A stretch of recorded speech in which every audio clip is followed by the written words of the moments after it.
Hello everybody and welcome back. It's Ali from the Justice Journals and I bring you some more news all around the F.E.A.R Act.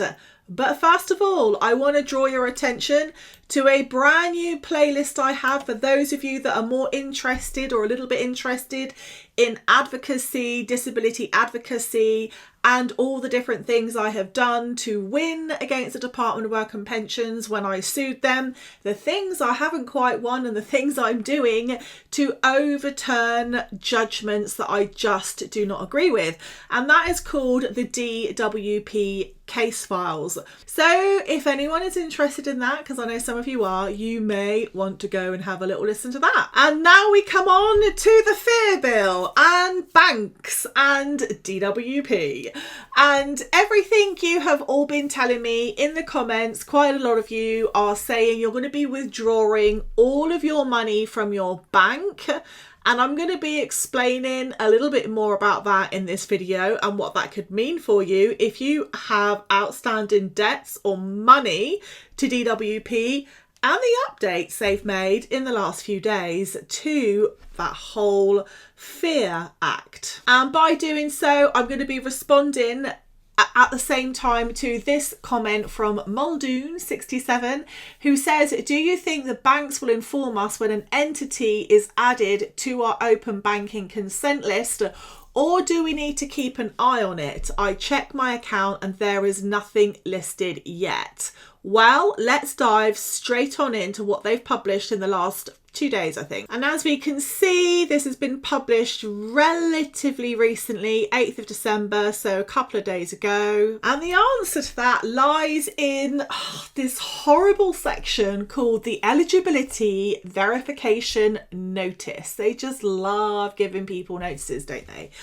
Anyway, let's have a little look into this. And if we look at this section here, the frequency of a request for data, it says an EVN will specify whether data must be provided only on one occasion or whether the data must be provided at a specific frequency for a period of time on specific dates. Now, that's when all of this is completely rolled out. But earlier in their press release in relation to this, they are saying that they are potentially thinking of trialling your banks sending you all the information on your banking every single week so that they can build up a pattern. So that they can feed that into their AI, I guess, and start training that. Now, it does actually say here for a period of over 1 year. If you look a little bit further down there, it says a periodic EVN may be issued to a financial institution to require information to be shared on a regular basis for 1 year. For example, DWP will work with financial institutions to give them sufficient notice of any changes made to a periodic EVN.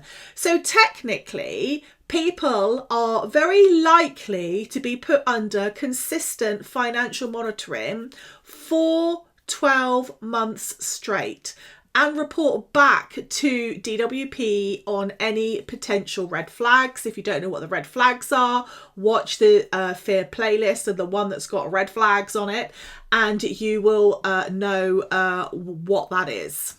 Now I'm going to bring you to something is even more shocking in this entire F.E.A.R Act, and that is this. If you owe DWP money, or they think you owe the money, or HMRC think you owe them money, you either pay or they take your driving licence away. I kid you not, and I know you're not going to believe me, so I'm going to show you where that information is. And by the way, when they take it away, you're going to have to pay to get your licence back as well. Double whammy. Oh dear. I mean, I just do not know. I just do not know what are they going to think of next. Recovery of debt, disqualification for driving general principles. And in a minute, I'm going to show you their lovely little colourful flow chart of processes, which is going to take you through step 1, step 2, step 3. I would want to know who is actually going to be administering all of this, because it takes people who sign up for universal credit in the first place between 6 and 9 weeks to get any money. 4 years after you've worked for them to take them to court and sue them for disability discrimination. All the while, where are all of these minions going to come from to do all of this? Who is going to be doing all of this work? Oh, yes, sorry. Let me remind myself. It's going to be all of the disabled people that DWP want to get back to work, but then when they go and work, they're going to fail them with reasonable adjustments. Wow, light bulb moment. Isn't this just all making sense, UK British public? Okay, let's get back to the little story here. So it says here that if you owe them £1,000 or more, or you're not responding to their debt recovery, they can apply for a court order. In this case, it's a court order. So all the other recovery things, like coming into your house, they don't need a court order for. But they do need one for this. So when considering an application under this power, the court must first determine whether the individual had the means to repay their debt to DWP, but did not without reasonable excuse, and the court will be making that decision based on your banking information that DWP will be supplying them with. A suspended order will always be made in the first instance, and the disqualification not given effect provided the individual complies with the payment. This is getting insane. Now, I tell you why I disagree with this, because when I've worked in the job centre, people can have really complex situations that happen to them, and sometimes, quite often, it isn't really their own fault. I do mean that quite honestly. We can't go round placing social judgment on people, especially when they're going through hard times. So to put someone who's already on universal credit and struggling to pay for things, I know, let's just make your life even harder. We're just gonna, you won't be able to get to work now, or you might be disabled and you need that car. I mean, what next? Okay, an order must end as soon as the full amount owed to DWP has been repaid. I don't know if anybody's noticed yet. This is called the F.E.A.R Act, the Fraud, Error and Recovery Act. I don't know if anybody's noticed that throughout this document, it only talks about DWP.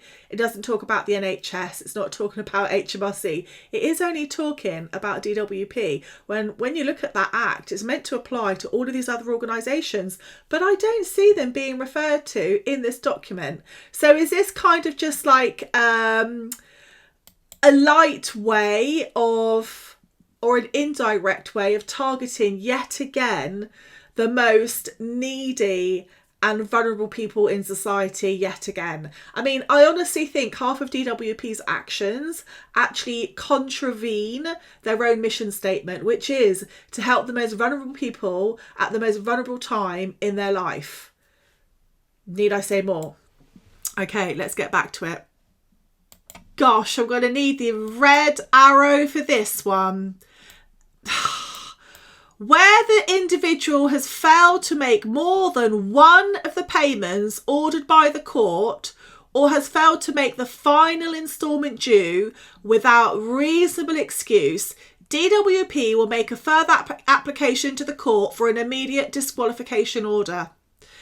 If granted, this would disqualify the individual for driving for up to 2 years. So a 2-year ban for some of the most vulnerable people in society because they're not able to pay this. And whatever it is that they're saying that you need to pay. And then of course, in true DWP style, we have a little, what is this called? Very bad, very shoddy report here. Why, DWP, why is your table not labelled? It's just an NB note. It should say diagram or table and then a description of what it actually is. Anyway, I'll maybe help you out. This looks like a table, an EVN table, to take you through the process of what happens. So it works like this. The EVN gets issued, so that's like the little notice you get. And then it says here, banks and financial institutions have 14 days to respond to their notice. And then we've got compliance. Information provided by the bank may be used to help identify incorrect payments of benefits to be used in civil or criminal proceedings relating to such payments. Then there's a potential review for an EVN between days 1 and 14. Of course, an appeal to an EVN. DWP internal reviews are encouraged, but an appeal can be made directly. Non-compliance, so it's a little bit like a driving ticket, isn't it? On day 15, if you haven't complied, you're going to get a fixed penalty. So you're also going to get fined, which may not exceed £1,000. May not, so likely will. Information penalties for providing inaccurate information in response to an EVN.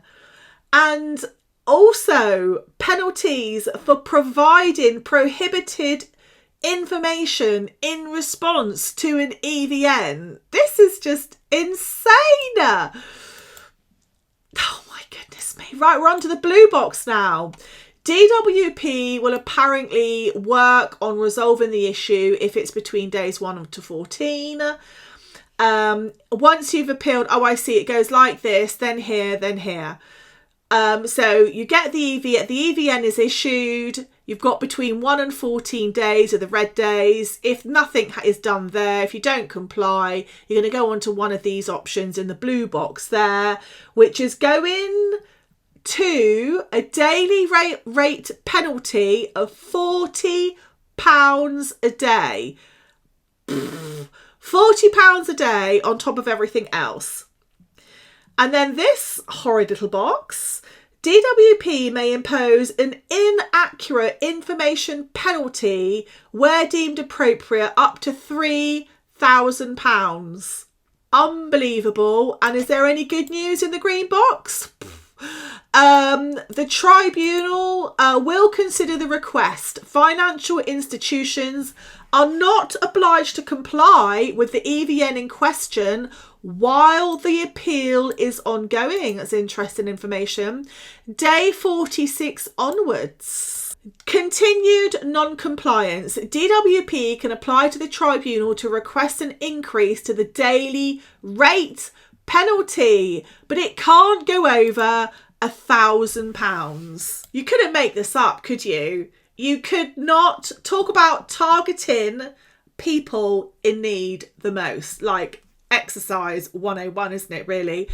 Anyway, I'm going to leave it there at 16 minutes, guys. Let me know what you think about all of this in the comments below. And I'm going to go into this in another video a little bit more. But basically, the message is here: pay or we take your driving licence away. That is literally going to be DWP's new motto. Shocking.